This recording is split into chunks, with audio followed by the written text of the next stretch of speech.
السلام علیکم ورحمۃ اللہ وبرکاتہ۔ بسم اللہ الرحمن الرحیم، نحمدہ ونصلی علی رسول الکریم، اما بعد فاعوذ باللہ من الشیطان الرجیم، بسم اللہ الرحمن الرحیم، فصل لربک وانحر، صدق اللہ العظیم۔ ابھی ہم جو مسئلہ یہاں پر ڈسکس کرنے والے ہیں وہ یہ ہے کہ کیا ایک شخص قربانی کرے تو وہ سارے گھر والوں کی طرف سے کافی ہو جاتی ہے یا نہیں ہو جاتی۔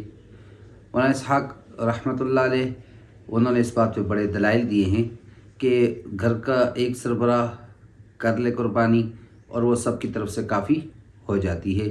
اور آج کے دور میں تو پہلا ایشو یہ چل رہا ہے کہ قربانی کرنی چاہیے یا نہیں کرنی چاہیے، عمدہ ہو یا کیسی ہو، اور دلائل دیے جاتے ہیں کہ جی کسی یتیم بچی کی شادی کرا دے، کوئی واٹر کولر لگا دیجئے، یہ کر دیجئے، وہ کر دیجئے۔ قربانی مستقل ایک حکم ہے۔ کل کو کوئی آدمی اٹھ کے یہ کہنا شروع کر دے کہ جی میں اندازہ لگایا فجر، ظہر، عصر، مغرب، عشاء 5 نمازوں پر میں اچھی طرح سے نماز ادا کروں، میرا 1 گھنٹہ لگ جاتا ہے، وہ 1 گھنٹہ میں اپنے کاروبار میں، اپنی محنت مشقت میں، اپنی مزدوری میں اوور ٹائم لگا کے زیادہ ارننگ کر کے غریبوں کی مدد کر لوں گا اور خدمت خلق سے خدا راضی ہو جائے گا، تو اس لیے میں نماز ادا نہیں کر رہا ہوں، تو یہ تو وہی کیفیت پیدا ہو جائے گی۔ آج قربانی چھوڑ رہے ہیں، کل نماز کو چھوڑنے لگ جائیں گے۔ تو اس لیے ہر ایک جو عبادت ہے اس کا اپنا مستقل الگ ثواب ہے۔ قربانی کیجئے، یتیم بچی کی شادی بھی کروا دیجئے، اور یتیم بھی وہ ہوتی ہے جو بلوغت سے پہلے ہو، بالغ ہونے کے بعد بچہ یتیم نہیں ہوتا۔ لہذا دوسرے الفاظ میں یہ تو ہم کہہ ہی نہیں سکتے کہ یتیم بچی کی، ہم یہ کہہ سکتے ہیں کہ تنگ دست بچی کہہ سکتے ہیں، یا ایسی بچی جس کی مدد کرنے والا کوئی نہ ہو، ہم کہہ سکتے ہیں لاوارث اس قسم کی۔ یتیم تو کہہ ہی نہیں سکتے، یتیم ہے تو نابالغ ہے، نابالغ ہے تو نکاح شادی نہیں کر سکتے ہم اس کی، یعنی نکاح تو ہو جائے گا، رخصتی ہم اس کی پھر بھی نہیں کر سکتے، رخصتی بلوغت کے بعد ہی ہوگی، تبھی وہ حقوق زوجیت ادا کر سکے گی۔ لہذا عبادات کا تقابل آپس میں نہیں کرنا چاہیے۔ ہاں کر رہے ہیں تو یہ کریں کون سا عمل زیادہ افضل ہے اور میں اس کی طرف جاؤں بہتر ہے۔ اب اس دور کا دوسرا ایشو، پہلے تو یہ آ گیا قربانی نہ کریں، صدقے کر دیں، اس کا جواب میں اس سے پہلے دے چکا۔ آپ صلی اللہ تعالیٰ علیہ وسلم کا ارشاد مبارک ہے، یوم النحر یعنی عید والا جو دن ہوتا ہے، 10 ذی الحجہ جو ہوتا ہے، اس میں اللہ کے نزدیک محبوب ترین عمل وہ خون بہانا ہے، قربانی کرنا ہے۔ اس دن میں اس عمل سے بڑھ کر اللہ کے نزدیک کوئی بھی عمل نہیں ہے۔ دوسرا مسئلہ جو ہم یہاں پر ابھی آج ڈسکس کرنا چاہتے ہیں کہ ایک سربراہ اگر قربانی کرے، گھر میں 3 4 5 بہن بھائی ہیں اور والد صاحب ہیں، اور مثال دے دیتے ہیں شادی شدہ ہیں بھائی 1 2، اور سب کا چولہا ایک ہی ہے، سب صاحب استطاعت ہیں، اور سارے کے سارے اپنے اپنے کاروبار، اپنی اپنی نوکریوں میں لگے ہوئے ہیں، سب کو الحمدللہ مالی وسعت اللہ رب العزت نے عطا کی ہے، اور والد صاحب ایک قربانی کا مطلب یا تو چھوٹے جانوروں میں سے 1 جانور لے لیا، یا بڑے جانور میں جس میں 7 حصے ہوتے ہیں 1 حصہ ڈال دیا، تو کیا یہ سب کی طرف سے کافی ہو جاتی ہے؟ آج ہمارا مسئلہ جو ہم نے ڈسکس کرنا ہے وہ یہی ہے۔ آپ کے سامنے جو آیت کریمہ پڑھی، سورۃ الکوثر، قرآن کی مختصر ترین سورت ہے اور ہر ایک مسلمان کو ہی یاد ہے۔ اللہ تبارک و تعالیٰ نے نبی کریم صلی اللہ تعالیٰ علیہ وسلم کو اس میں ایک نعمت عطا فرمائی، اور اس کا ذکر کرنے کے بعد اس کے شکرانے کے طور پہ 2 حکم دیے، فصلی لربک، اپنے رب کی نماز پڑھیے، وانحر، اور قربانی کیجیے، جن کو مفسر قرآن اس امت کا کہا جاتا ہے حضرت عبداللہ ابن عباس رضی اللہ تعالی عنہ، اور صحابہ میں سے حضرت انس رضی اللہ تعالی عنہ۔ یہ دونوں حضرت فرماتے ہیں فصلی لربک سے مراد عید کی نماز ہے، اور وانحر سے مراد وہ قربانی ہے، اور یہ تفسیر راجح ہے۔ اور تابعین میں بات کرتے ہیں تو عطاء ابن ابی رباح رحمۃ اللہ علیہ اور دیگر بہت سے بڑے تابعین ایسے ہیں جنہوں نے اسی تفسیر کو لیا ہے۔ تو قربانی کا وجوب تو وہ تو ثابت ہے ہی ہے، مسئلہ یہ چل رہا ہے کہ کیا سربراہ کی طرف سے قربانی کی گئی سب کی طرف سے کافی ہے یا نہیں ہے۔ تو پہلی بات، قربانی کے ہم جب فضائل میں نظر کرتے ہیں تو جو فضائل میں نظر آتے ہیں وہ ایسے ہیں کہ قربانی کو تو جس پہ نہ بھی واجب ہو اس کو کرنے کی کوشش کرنی چاہیے۔ آپ صلی اللہ تعالیٰ علیہ وسلم نے فرمایا، من وجد ساعتن، جس نے وسعت پائی، جس کو اللہ نے قدرت دی، طاقت عطا کی۔ تو اب عربی کے اندر جو لفظ آتا ہے من جو ہے یہ عموم کے لیے اور جاندار چیزوں کے لیے آتا ہے، مرد اور عورت دونوں اس کے اندر شامل ہوتے ہیں، مرد نر اور مادہ، جیسے کہ اللہ تبارک و تعالیٰ فرماتے ہیں فمن شہد منکم الشہر فلیصمہ، جو چاند کو دیکھ لے، جو رمضان مبارک کے مہینے کو پالے، فلیصمہ، اس کو چاہیے وہ روزہ رکھے۔ اب من کہہ دیا، اس میں مرد اور عورت ہر بالغ موجود ہے، مراد ہے۔ یا اسی طرح سے یہاں پر یہ نہیں ہوگا سربراہ نے روزہ رکھ لیا سب کی طرف سے روزہ ہو جائے گا، ہر شخص الگ سے مخاطب ہے۔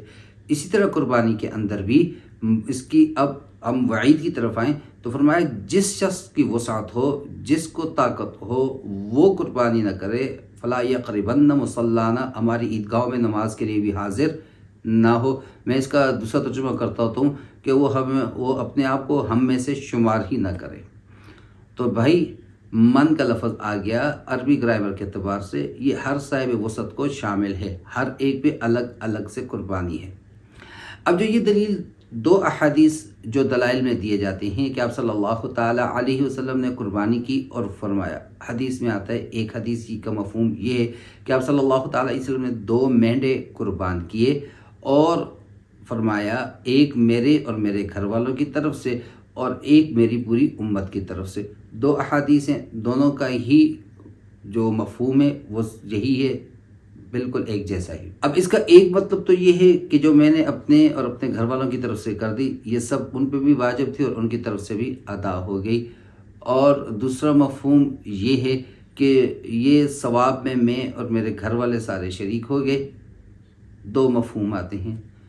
دوسرے مفہوم تو بالکل درست ہے کہ آپ کوئی بھی نیکی کا کام کریں، اس کے اندر اپنے گھر والوں کے اصال ثواب کی بھی، ان کو بھی جو زندہ ہیں ان کو بھی ثواب میں شریک کرنے کی نیت کر لیں، ثواب سب کو پہنچ جاتا ہے۔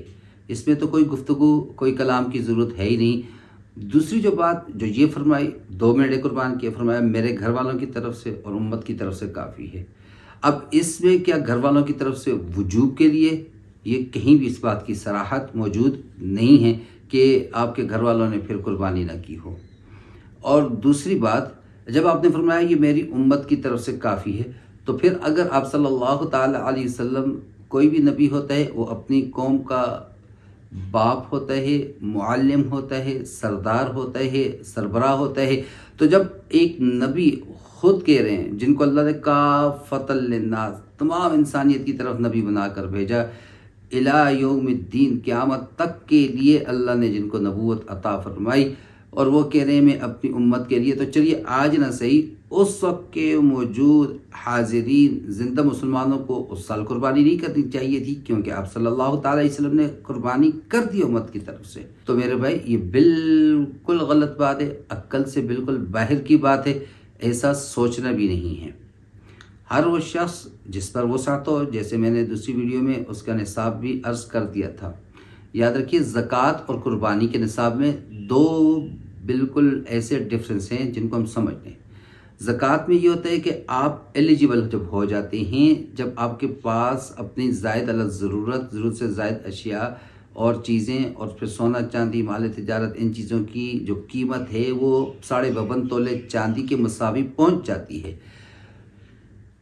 یہاں تک آپ قربانی کے لیے بھی ایلیجیبل ہو گئے ہیں اور زکوٰۃ کے لیے بھی۔ لیکن زکوٰۃ فوراً ادا نہیں کرنی، بلکہ یہی مال آپ کے پاس 1 سال تک رہتا ہے، باقی رہتا ہے، سال کے شروع میں آخر میں برابر رہتا ہے، تو اس صورت میں آپ کو زکوٰۃ ادا کرنی ہے۔ قربانی میں ایسا نہیں، 3 دن 10 11 12 ان 3 دنوں میں ایک دن میں بھی آپ اتنے مال کے مالک بن گئے تو آپ کو قربانی کرنی پڑے گی۔ زائد علی ضرورت بار بار کہہ رہا ہوں، یہ نہ ہو کہ اب میری سیلری ہو، مثال دے دیتا ہوں، میری سیلری 1.5 لاکھ ہے، مثال دے دیتا ہوں، تو اب اس آپ کہیں جی اس کے پاس آگے اب گھر کا کرایہ بھی ادا کرنا ہے، بچوں کی فیس دینی ہے، دودھ، گروسری، ویجیٹیبلز، میٹ، اور وہ سارا خرچے ملا کے آخر میں بچتے ہی 5,000 روپے، کہاں سے قربانی کرے گا؟ دوسرا زکوٰۃ اور قربانی کے اندر فرق یہ ہے، پہلا فرق سال کا گزرنا ہو جاتا ہے، دوسرا فرق یہ ہے کہ زکوٰۃ کے اندر ہم بعض چیزوں کو کاؤنٹ نہیں کرتے جو ضرورت سے زائد بھی ہوتی ہیں۔ مثال دے دیتے ہیں کہ ہم نے گھر کے اندر بہت عمدہ قسم کے پردے لٹکائے ہوئے ہیں، کارپیٹ ڈالی ہوئی ہے، اور عمدہ قسم کے رگ اور قالین ڈالے ہوئے ہیں اور فانوس لٹکائے ہوئے ہیں ہم نے. یہ ساری چیزیں عیاشی کے اندر آتی ہیں، ضرورت کے اندر نہیں آتی ہیں. اور شریعت میں ہر اس بات کا اعتبار کیا جاتا ہے جس میں فقراء کو، محتاجوں کو زیادہ فائدہ ہوتا ہے. لہذا زکوٰۃ کے معاملے میں ان چیزوں کا بھی حساب کیا جائے گا. کئی لوگ آتے ہیں جی وسعت نہیں ہے، جی استطاعت نہیں ہے، اس سال ہم قربانی نہیں کر رہے. اور میرے بھائی گھر میں پوچھو، ٹیلی ویژن موجود ہے. اب تو LED کا دور ہے. لوگوں نے 24 انچ، 32 انچ، 56، 65 کتنے انچوں کی اسکرین لگائی ہے. 2 لاکھ 1.5 لاکھ روپے کی اسکرینیں لگائی ہوتی ہیں. تو میرے بھائی جائیں اپنے اہل محلہ میں، آپ کے پاس جو مفتی صاحب موجود ہیں ان کے پاس جا کے اپنی پوری صورتحال تو بیان کریں. اتنا قرض ہے مجھ پر، یہ چیزیں میرے گھر کے اندر موجود ہیں، اتنی میری آمدن ہے. وہ آپ کو بتا دیں گے اور مفت بتائیں گے. کنسلٹنسی کی فیس بھی نہیں لے رہے. جائیے ان کے سامنے اپنے آپ کو پیش تو کیجئے. وہ کوئی انکم ٹیکس والے نہیں کہ اگر آپ نے سچی ان کو ساری چیزیں بتا دیں تو آپ پہ وہ ٹیکس لاگو کر دیں گے. وہ آپ کو بتا دیں گے. اب آخر میں خلاصے کلام میں آپ کو یہ عرض کر دوں، ایک مولوی صاحب کے پاس ایک شخص آیا. اس نے کہا جی بغیر وضو کے نماز ہو جاتی ہے؟ انہوں نے کہا نہیں ہوتی. اگر کمال کرتے ہیں مولوی صاحب، میں روزانہ پڑھتا ہوں، ہو جاتی ہے. تو اب ہمارا کام کیا ہے؟